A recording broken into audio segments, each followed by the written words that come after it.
everybody, I'm Tom Vassell. Welcome back to 12 Games of Christmas series. This is a series of videos that we do each year where we talk about games that are great for you to buy. And in fact, we're going to point you to games that are currently in print as far as we know or about to be in print.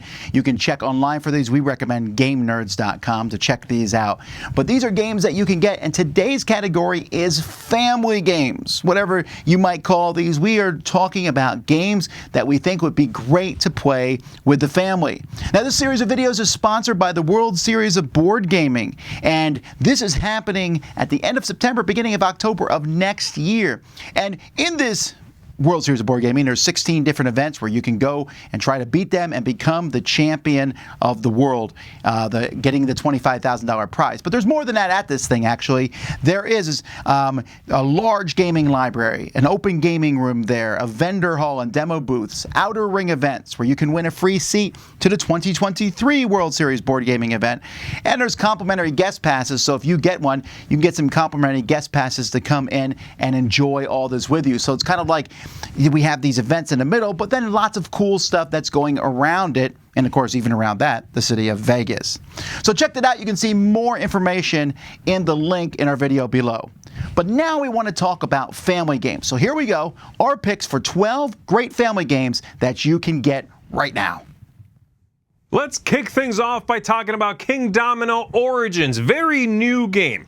This one, much like the rest of the Kingdomino family of games, is all about drafting tiles shaped like dominoes and building up an area in front of yourself, scoring a whole bunch of points for making very rich areas.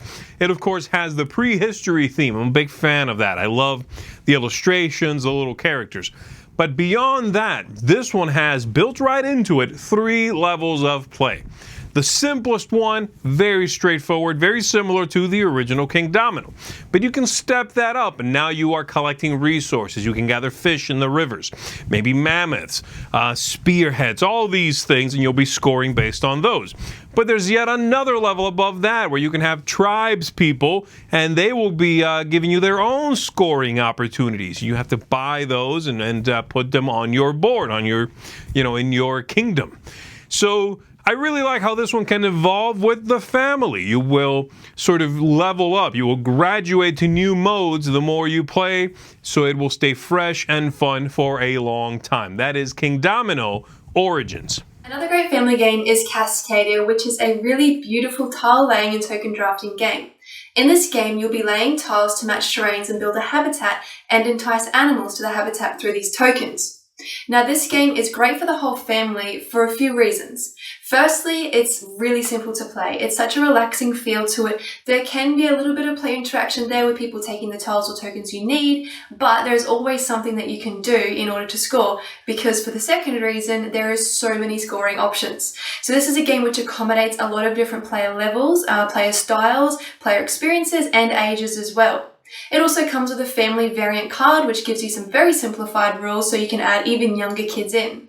I've yet to play this game with someone who doesn't enjoy it. I've played it with a 6-year-old, I played it with a brand new gamer, and I've played it with my mum and she loved it as well.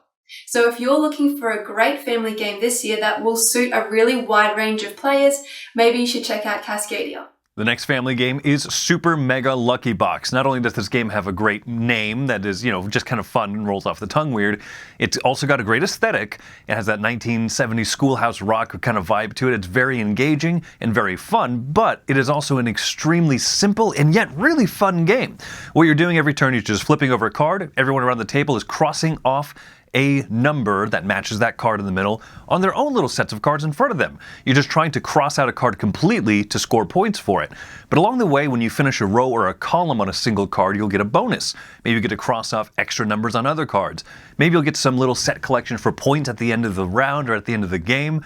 And no matter what you're doing, the game's always moving along forward. It moves at a good pace. Everyone's engaged every turn because everyone is taking turns at the same time. Fantastic family game by Phil Walker Harding. Super Mega Lucky Box. The next game that we're recommending is the Star Wars Unlock game. So if you've not played an Unlock game, they are a series of games that are escape rooms in a box. You tend to have 3 puzzles in each box, and they tend to be fairly mid-weight puzzle games. They're really great activities for a family group. And of course, we're recommending the Star Wars game because everything is better with Star Wars. Of course it is. But whilst this is set in a galaxy far, far away, you don't know the story. They're 3 brand new stories. So that's kind of cool.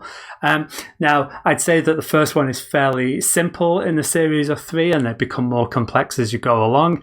And there are things that I saw done in these games that I've not seen in the other Unlocked games, so that's really cool.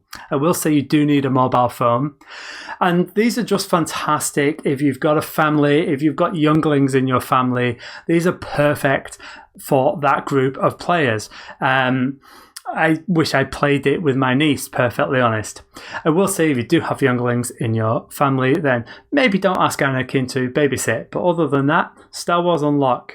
The next game we're recommending is Space Base. This one is really cool because everybody has a chance to do something on other people's turns as well. So everybody has a row of cards that's labeled 1 to 12. On these cards, there are points and money and various effects and actions that can happen. So each person, as you go around, will roll a set of dice, and you either take the sum of those dice. So say it's a 9, a 5, and a 4. I can activate the 5 card and the 4 card, or combine them together to activate the 9 card. Now, these cards will activate and give you, again, points and money. Points is how you win the game. Money is how you buy new cards from the array, and you can replace those cards in your array to make them even better for yourself. Yeah. As you do that, they flip over. This is my favorite And part. now are cards that will activate on other people's turns. You're not getting rid of that card, y'all. You're replacing it, and you're flipping it over and then getting the other side for when someone rolls that. And that to me is so exciting. Always watching everybody's turn to see what you can do with their dice. Yeah, you're always engaged because you want to know what they're doing with their dice so that you can activate those cards on your turn as well. Very cool. The next game we recommend is Parks by Keymaster Games. Now, this game is just a great family gateway game. I mean, you talk about family games, this is it. And we know family games. And we know them, yes. And you know, you're a trekker, you know, going through the national parks, collecting resources and memories. I mean, and just beautiful art. Yes. I mean, all these cards that have all the national parks on there. I mean, it's a hit. It's going to be a hit in your family. I know it will. And it's a relaxing game because you get lost in the beauty of the artwork. Yes, you do. It is almost as if you're really in the park, walking around, looking at mountains and trees, and it's an awesome game. Now don't think it's not strategic, because it is some strategy to this, and it is a good game that will work you a little bit. So hey, if you want, you know, a good family game, you know, some real good strategy and just beautiful arts and components. This is the thing. This is what you go for. This is what you go for. Parks. Yeah. Coming up next on the list is a game whose theme and artwork make it so approachable.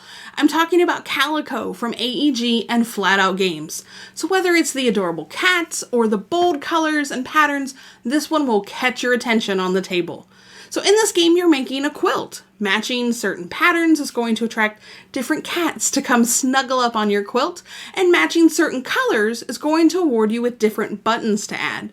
Players take turn drafting available tiles and then pulling new tiles out of the bag. It's pretty simple to teach, and you can be up and playing fairly quickly. So what we really like about this one is how you can control how complicated the game is by choosing to use or not use different scoring objectives. So these can just be flipped over on the player board to act as sort of a roadblock, and the more you play, then you can add in the scoring objectives or change them up. So we've really enjoyed this one and shared it with new gamers and experienced gamers alike. So check it out and consider adding Calico under the tree. Next we have here is King of Tokyo Dark Edition. King of Tokyo is almost one of those staple family games at this point. It's all about giant monsters smashing up stuff and attacking each other and trying to gain victory points and gain different powers. This is the Dark Edition of the game, so it has a different aesthetic and different looks, very similar to the original version, but it's a lot of fun for the whole family as you're rolling dice Yahtzee style, changing those dice up, trying to get the correct combination of dice to do what you want to do, smash the other monsters out of Tokyo, and win the game. So a great family game, King of Tokyo Dark Edition. The next game we're recommending is Picture Perfect. This one is cool because you'll actually be taking a picture of your final product. And you're trying to get as many points as you can by placing out these standees in this little grid shape to maximize your points. So how do you maximize your points? Well, each person has a little bit of information. Maybe the dog wants to be standing next to a tree. Maybe the child wants to be in the front row. Maybe the guy doesn't want his face shown in the picture at all. So you will have a certain amount of information, so does everybody else at the table.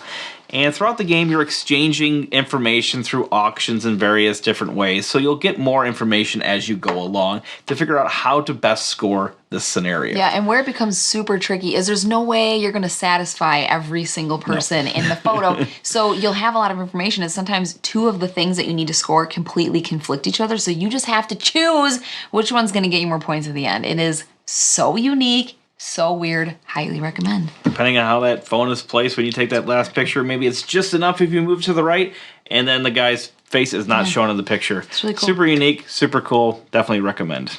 The next family game is Kabuto Sumo. This is an excellent game. It's very engaging, has a fun theme. Japanese rhinoceros beetles sumo wrestling against each other, trying to push each other out of a ring or make the other one exhausted and submit. How does it work? You're pushing a disc from the outside of a raised platform into the middle. We're going to be spreading and pushing out other discs until they fall off of the mat. You're hoping to push your opponent's beetle piece off of the table completely for a great knockout. But every time that you push discs off, you collect those. That's your energy for your wrestler. And if you ever run out of those discs because you weren't able to push other ones off, then you're knocked out also. So I think that this game's really great for family, for kids, for adults, anyone, because there's really no language, reading, nothing like that. Everyone gets the idea. It's a very kinetic game, and it's not a dexterity game.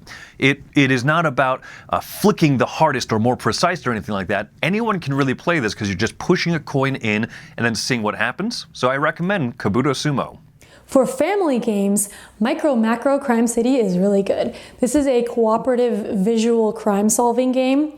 It's similar to Where's Waldo, where there's a big map of lots of little characters on there, and you're trying to find these certain people where crimes happened. And you have a deck of cards that say, like, oh, find where this person died. And then you find it, and then the deck of cards tells you what to find next. Like, oh, what happened before they died?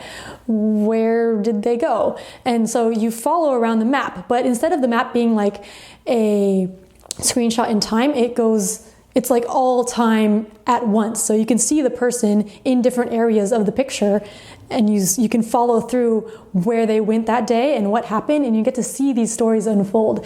It's really cool. I think there are 16 cases in the main game, and they're all on the same picture. So it's just really cool following through this, and you just have the big map on the table with everyone just looking for these people. And it's a lot of fun. If you like hidden pictures and crime solving games, then Micro Macro is great.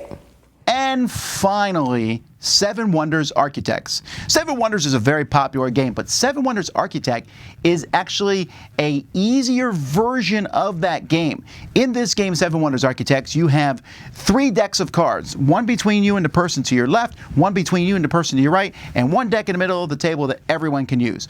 On your turn, you take one of those cards, and you are building this wonder of the world, whether it be the pyramids or the Colossus of Rhodes or the Hanging Gardens of Babylon, by collecting cards of different types. You're also collecting military cards so that you're stronger than your neighbors. You're also collecting science cards so you can get special things. But it's really simple. On your turn, take a card and then use that card somehow.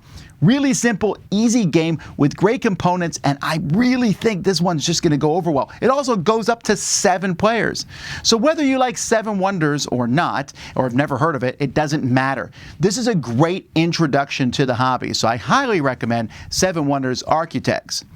And that is the end of another one of our 12 Games of Christmas videos. I hope you've been enjoying these. Again, check out our sponsors link in the description below, and send this to your friend so they know what gifts to get themselves or you for Christmas. Anyway, these are the 12 Games of Christmas family. You've been watching The Dice Tower. I'm Tom Vassell.